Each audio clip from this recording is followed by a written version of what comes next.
Over 40 million red king crabs are swarming down into Europe like a crimson army on the ocean floor, turning the Arctic into the biggest ecological battlefield of modern times. But the most terrifying part is this. Humans were the ones who opened the door for this invasion. Just a few dozen crabs released into the sea by the Soviet Union in the 1960s have multiplied beyond control. They have traveled over 6,000 miles, taking over the Barents Sea, spreading to Norway, and continuing their march south. Now, the question is no longer where they came from. The question is, can Europe coexist with an army that is growing larger every single day beneath the freezing waves? To understand why an army of 40 million is blanketing the Scandinavian waters, we have to go back more than half a century. Back to when this was just a bizarre experiment created by humans.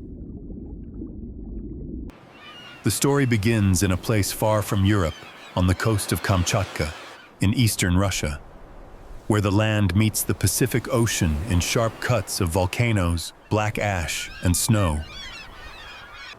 In the middle of the last century, that place was the greatest king crab treasure chest on the planet. Americans, Japanese, and Russians all fished and traded this crab, which was valued almost like red diamonds of the sea.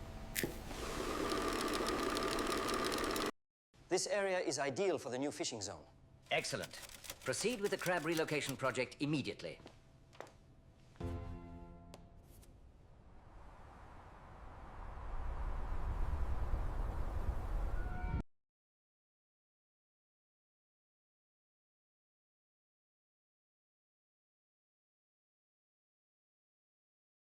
The idea sounded purely economic, but like every creature moved from its birthplace, the consequences are never simple. In 1961, a Soviet scientist decided to execute this seemingly crazy mission. He collected thousands of king crabs living along the Kamchatka coast. He selected the strongest ones, the biggest ones, and the ones carrying the most eggs. He then began the most confusing transport journey in biological history, carrying them across the entire Russian continent, traveling over 6,000 miles from Vladivostok to Murmansk. Nobody believed it was possible. Not many species can survive just a few hours after leaving the deep sea.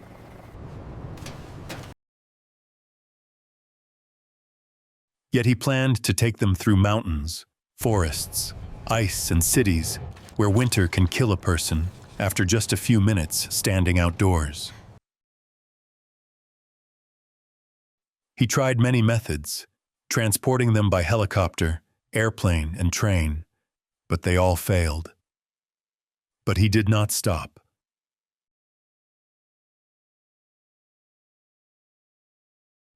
That long, strange, and loss-filled journey only ended when, in the late 1960s, a small group consisting of fertilized females finally survived.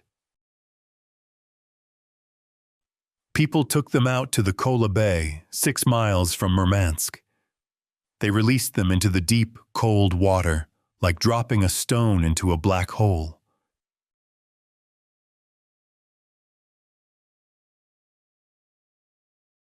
Nobody guessed that this moment would change the entire ecosystem of the Arctic Ocean for the next half-century. The king crabs adapted almost immediately because the new environment was too perfect. It was cold, had plenty of food, and few predators. Within a few years, their numbers increased so fast they could not be stopped.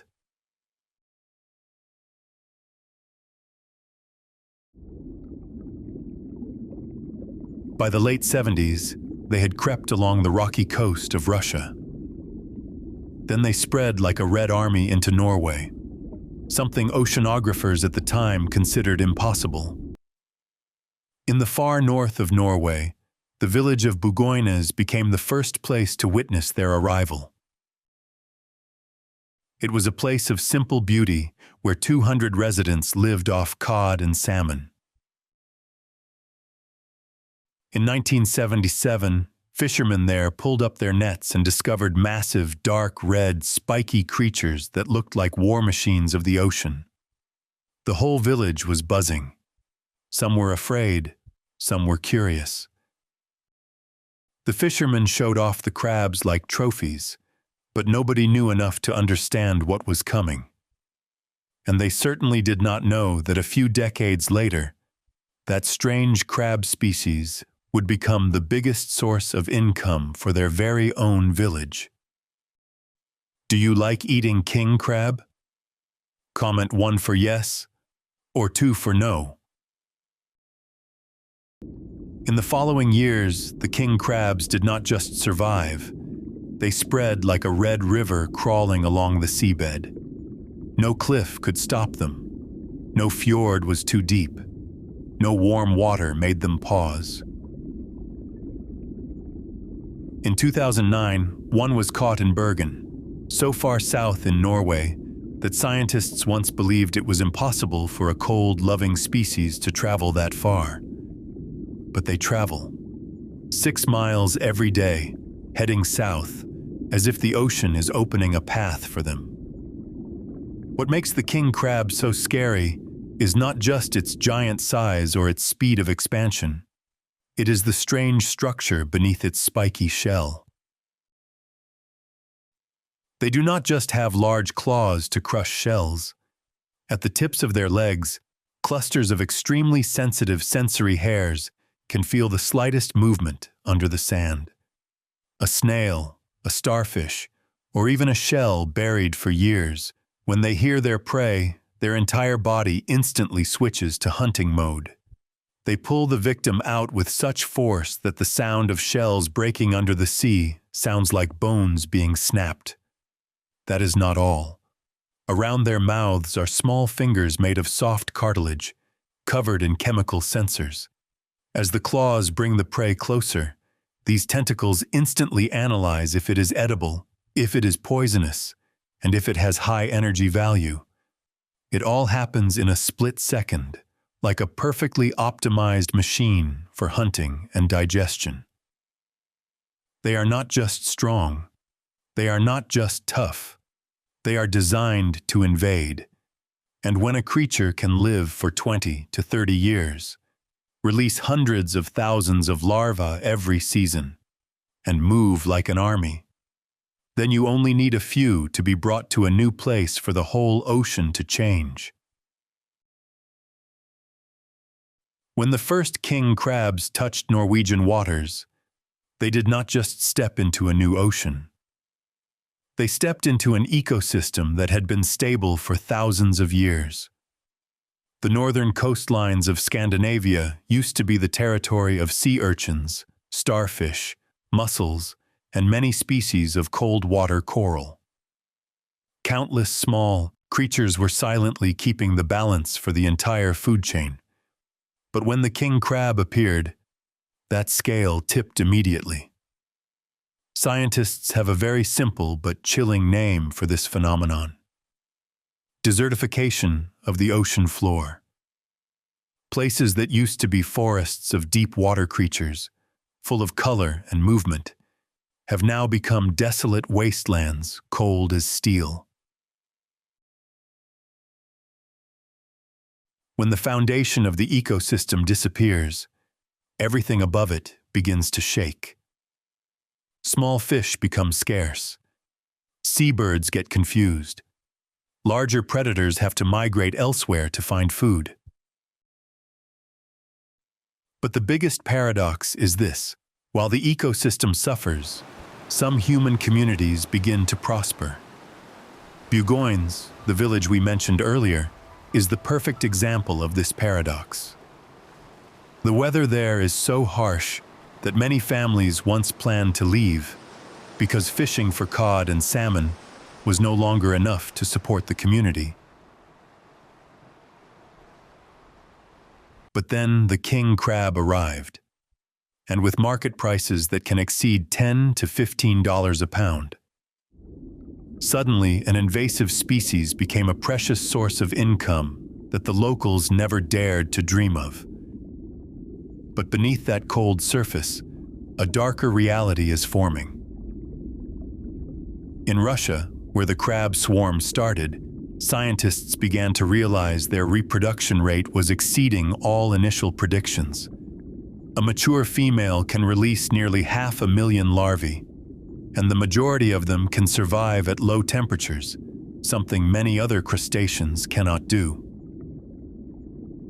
King crab larvae drift along the cold Gulf Stream,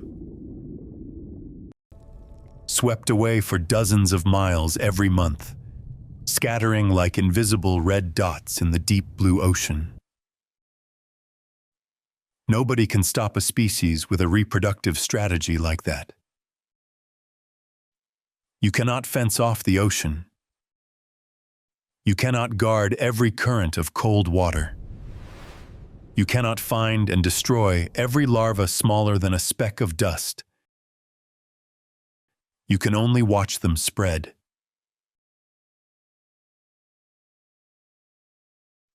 That spread happens silently, like the sound of water lapping against a boat hull.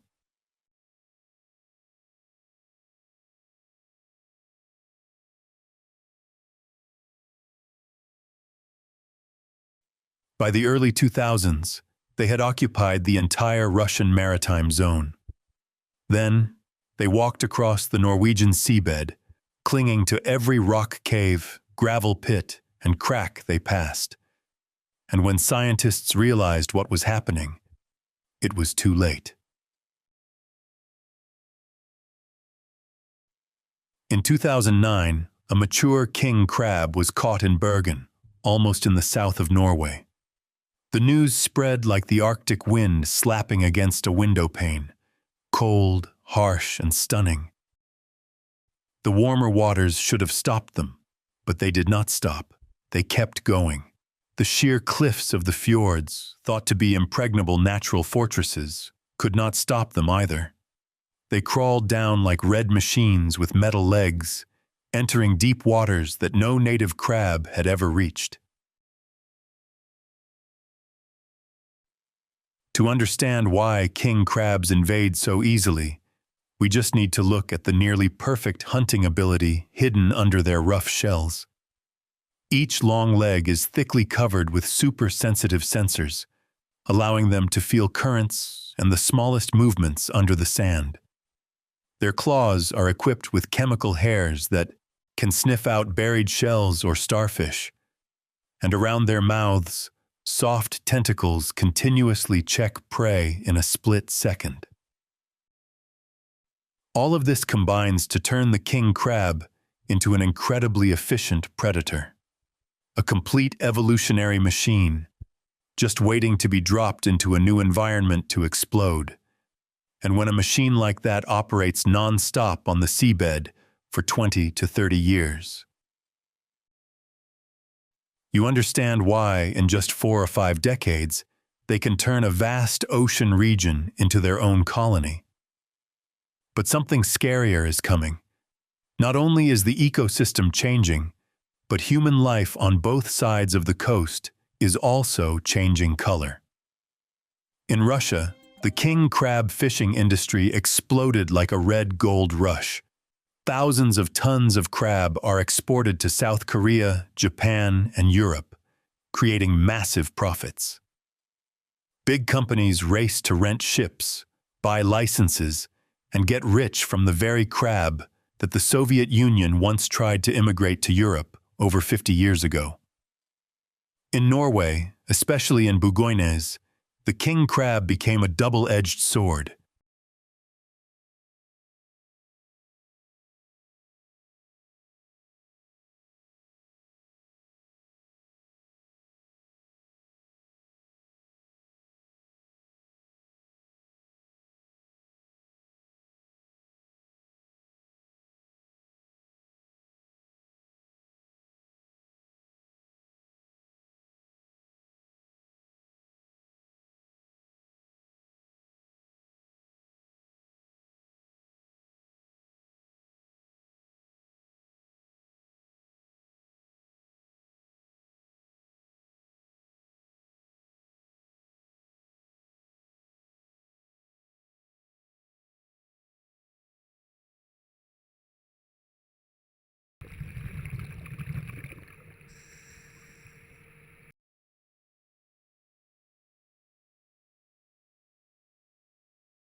In Norway, king crab fishing licenses have become one of the most valuable licenses in the Northern Territory. A family can earn $50,000 to $100,000 in just a few months, turning the crab into a bigger source of income.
Norwegian environmental agencies have proposed an extreme solution.